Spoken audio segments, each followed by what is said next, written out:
사랑하는 여러분, 오늘 우리의 삶을 잠시 멈추고 깊은 질문 하나를 스스로에게 던져보는 시간을 가지면 좋겠습니다. 왜 우리는 선하게 살고 싶어도 마음처럼 되지 않을까요? 왜 우리는 더 나은 사람이 되려고 노력하지만 번번이 같은 실수와 좌절의 서클 속에서 헤매게 되는 걸까요? 오늘의 이야기가 여러분의 마음에 깊은 울림과 깨달음을 주기를, 그리고 그 깨달음이 여러분의 삶에 하나님의 크신 은혜와 평강으로 이어지기를 기도합니다. 만약 이 말씀이 여러분의 마음에 와 닿는다면 구독과 좋아요를 통해 이 빛의 메시지를 더 많은 이들에게 전하는 통로가 되어 주십시오. 여러분의 작은 손길이 누군가에게는 절실한 희망의 빛이 될 수 있습니다. 우리의 진짜 문제는 단순히 잘못된 환경에서 자랐기 때문이 아닙니다. 좋은 본보기를 보지 못해서도 아니고 노력이 부족해서도 아닙니다. 우리의 근본적인 문제는 우리가 사방으로 완전히 포위되어 있다는 사실입니다. 이 포위된 상태 때문에 우리의 모든 욕망은 뒤틀려 버렸습니다. 종교개혁가 마르틴 루터는 인간의 상태에 대해 이렇게 통찰했습니다. 하나님의 영이 없는 사람은 마치 도둑이 억지로 형벌의 장소로 끌려가듯 마지못해 악을 행하는 것이 아니다. 그는 자발적으로 기꺼이 악을 행한다. 이 자발적인 의지는 그 자신의 힘으로는 결코 제거하거나 바꿀 수 없다. 그는 계속해서 악을 행하기를 원하고 갈망한다. 외부의 압력으로 인해 다른 행동을 하게 되더라도 그의 내면의 의지는 여전히 그것을 거부하며 그 억압 속에서 분노할 뿐이다. 이것이 바로 우리 본연의 모습입니다. 이것이 우리 타락의 근본적인 본질입니다. 우리를 포위하고 있는 세 가지 거대한 힘에 대해 차례대로 살펴보겠습니다. 첫째는 세상입니다. 성경에서 세상이라는 단어는 여러 의미로 사용됩니다. 때로는 하나님이 창조하신 모든 질서, 즉 우주를 의미하기도 하고 때로는 모든 인류를 가리키기도 합니다. 하지만 오늘 우리가 주목할 세상은 하나님을 대적하고 그의 뜻에 반대하는 거대한 시스템, 즉 이 시대의 풍조를 의미합니다. 로마서 12장 2절은 말합니다. 너희는 이 세대를 본받지 말고 이 말씀은 세상이라는 거대한 틀에 찍혀 나오지 말라는 경고입니다. 세상은 우리를 끊임없이 자신의 틀에 맞추려 압박합니다. 예수님께서 제자들에게 기도를 가르치실 때를 생각해 보십시오. 하늘에 계신 우리 아버지여, 이름이 거룩히 여김을 받으시오며 나라가 임하시오며 뜻이 하늘에서 이루어진 것 같이 땅에서도 이루어지이다. 왜 이렇게 기도하라고 가르치셨을까요?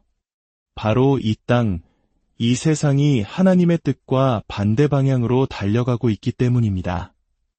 이것은 우리가 태어나면서부터 속해 있는 유일한 현실입니다. 마치 아리스토텔레스의 오래된 질문과 같습니다. 물고기는 자신이 물에 젖어 있다는 사실을 알까? 그 답은 누군가 그를 물 밖으로 꺼내주기 전까지는 결코 알지 못한다는 것입니다. 세상은 우리가 숨쉬는 공기와 같습니다. 너무나 당연해서 인식조차 하지 못합니다. 영화 매트릭스처럼 우리는 하나님을 대적하는 거대한 시스템 안에서 태어나고 그것이 전부인 줄 알고 살아갑니다. 그러나 이 세상의 반대는 노골적이지 않습니다. 그것은 너무나 교묘하고 미묘해서 우리는 서서히 그러나 확실하게 하나님과 반대되는 가치관에 물들어갑니다. 두 번째, 우리를 포위하는 힘은 사탄입니다. 우리는 단지 하나님을 반대하는 세상 시스템 안에 갇혀 있을 뿐만 아니라 보이지 않는 영적인 영향력 아래에 있습니다. 성경은 그를 공중의 권세 잡은 자, 지금 불순종의 아들들 가운데서 역사하는 영이라고 부릅니다. 우리가 빠지기 쉬운 두 가지 함정이 있습니다. 하나는 사탄의 영향력을 너무 과대평가하는 것이고 다른 하나는 너무 과소평가하는 것입니다. 그러나 성경은 분명히 말합니다. 우리가 그리스도를 알기 전에는 그의 영향력 아래에 있었다고 말입니다. 세상이라는 시스템이 우리에게 무엇을 믿고 무엇이 옳고 그른지를 가르칩니다. 그리고 그 배후에는 우리를 눈멀게 하고 세상에 만족하게 하며 하나님을 갈망하지 못하도록 적극적으로 역사하는 사탄과 악한 영들의 실체가 있습니다. 하지만 이 모든 이야기 속에서 당신이 단지 무고한 피해자라고 생각해서는 안 됩니다. 세 번째, 그리고 가장 강력한 힘은 바로 우리 자신의 육신입니다. 성경은 말합니다. 그때에 우리도 다 그 가운데서 우리 육체의 욕심을 따라 지내며 육체와 마음에 원하는 것을 하여 다른 이들과 같이 본질상 진노의 자녀였더니 이 말씀이 모든 것을 제자리로 돌려놓습니다. 세상과 사탄이 그토록 강력한 힘을 발휘할 수 있을까요? 바로 그들이 우리 육신과 마음이 원하는 것을 정확하게 제공하기 때문입니다. 우리는 원래 하나님을 찾고 싶어하는 선한 존재인데 세상과 사탄이 방해해서 어쩔 수 없이 죄를 짓는 것이 아닙니다. 슬프게도 진실은 그 반대입니다. 첫사람 아담의 타락 이후 우리는 본성적으로 모든 선한 것을 싫어하고 모든 악한 것에 끌리게 되었습니다. 우리의 역사적인 신앙 고백서는 이 상태를 이렇게 표현합니다. 이 원죄의 부패로 말미암아 우리는 모든 선에 대하여 전적으로 무능하며 그것을 싫어하고 반대하게 되었으며 모든 악으로 온전히 기울어지게 되었다. 우리의 죄는 우리의 죄된 본성에서 비롯됩니다. 그것이 우리의 본질이고 우리가 원하는 것이며 우리가 갈망하는 것입니다. 우리는 이 세상에 태어날 때 순수하고 무고한 존재가 아니었습니다.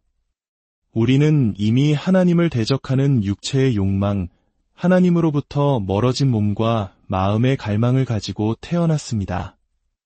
세상과 사탄은 굳이 우리를 찾아다닐 필요가 없었습니다. 우리는 스스로 그들의 품 안에서 안식을 누렸습니다. 왜냐하면 그들이 우리가 진정으로 원했던 것을 주었기 때문입니다. 아기들을 한번 생각해 보십시오. 우리는 아기를 보며 천사 같다고 말하지만 그 작은 존재의 행동을 깊이 들여다본 적 있습니까? 눈도 제대로 뜨지 못하고 고개도 가누지 못하며 기지도 걷지도 말하지도 못하는 그 작은 아기가 온 집안을 자신이 원하는 대로 움직이게 만드는 놀라운 능력을 가지고 있습니다. 배고플 때의 울음과 무언가 마음에 들지 않을 때의 분노 섞인 울음은 분명히 다릅니다. 몸을 뻣뻣하게 굳히며 자신의 요구를 관철시키려는 모습은 아주 일찍부터 나타납니다. 하나님께서 아기들을 그토록 작고 연약하게 만드신 이유 중 하나는 우리를 해치지 못하게 하기 위함이라는 우스갯소리가 있을 정도입니다. 이것이 바로 원죄교리가 중요한 이유입니다. 우리는 환경 때문에 망가진 것이 아니라 태어날 때부터 자기중심적이고 죄를 향한 본성을 가지고 태어난 것입니다. 우리가 이 진실을 깨닫지 못하기에 우리는 복음의 긴급성을 느끼지 못합니다. 길 건너편에 사시는 친절한 할머니에게 복음을 전해야 할 절박함을 느끼지 못합니다. 왜냐하면 그분은 그저 좋은 사람처럼 보이기 때문입니다. 우리가 이 진실을 깨닫지 못하기에 장례식에 서서 평생 하나님과 함께 있기를 원치 않았던 사람을 향해 더 좋은 곳에서 하나님과 영원을 보내고 있을 것이라고 쉽게 말해버립니다. 우리가 이 진실을 깨닫지 못하기에 우리는 우리 자신이 얼마나 절망적인 상태에 있는지, 얼마나 근본적인 구원이 필요한지를 알지 못합니다. 우리는 구원이 필요하다고 생각하지 않고 그저 약간의 도움이 필요하다고 생각합니다. 우리는 기쁜 소식, 즉 복음이 아니라 행복해지는 10가지 방법 같은 좋은 조언을 필요로 합니다. 사람들은 자신이 죄인이라는 사실을 인정하지 않습니다. 끔찍한 범죄를 저지른 뉴스 속의 인물을 보며 저 사람이 죄인이지 나는 아니야라고 생각합니다. 자신은 죄를 짓는 것이 아니라 실수를 하고 나쁜 습관을 가졌을 뿐이라고 여깁니다. 그러나 성경은 우리를 향해 분명히 선언합니다. 우리는 본질상 진노의 자녀라고 말입니다. 당신이 하나님의 진노 아래 있는 자녀라는 사실을 깨닫는다면 당신에게 필요한 것이 좋은 조언이 아니라 복음이라는 것을 알게 될 것입니다. 왜냐하면 이 모든 상황 속에는 단 하나의 좋은 소식도 한 줄기 희망도 없기 때문입니다. 나는 영적으로 죽어 있습니다. 나는 하나님을 대적하는 세상의 영향력 아래에 있습니다. 나는 하나님을 대적하는 공중의 권세 잡은 자의 지배 아래에 있습니다.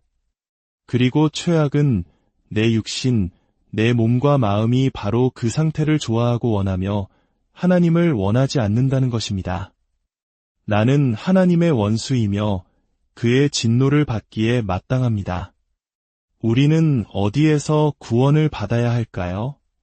바로 그 거룩하고 위로우시며 공의로우신 하나님으로부터 구원받아야 합니다.